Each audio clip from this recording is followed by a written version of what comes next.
Beijing's Forbidden City is preparing to reveal its secrets. According to the Associated Press, unused and sealed off for most of the past century, the Forbidden City Palace's garden quarters are 3 years into a 12-year restoration.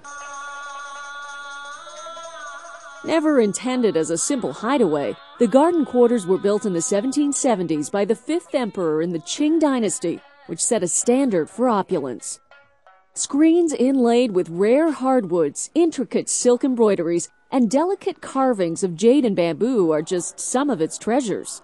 The restoration is a joint project of the Palace Museum in Beijing and the New York-based World Monuments Fund.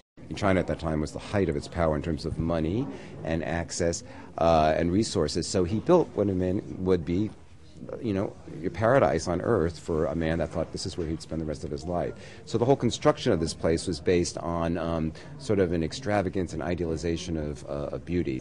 The settling of the buildings over time in Beijing's dry winters and humid summers left some murals cracked and discolored.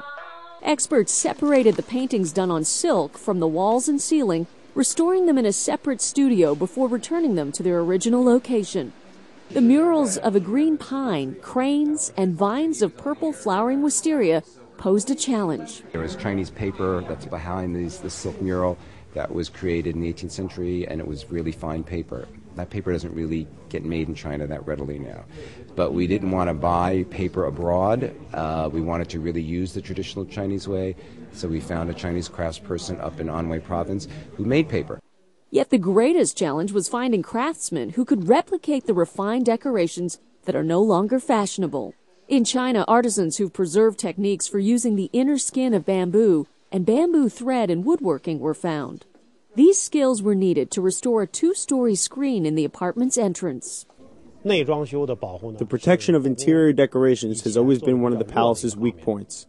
But now, such a large-scale restoration project requires such a procedure that can become the standard for future work.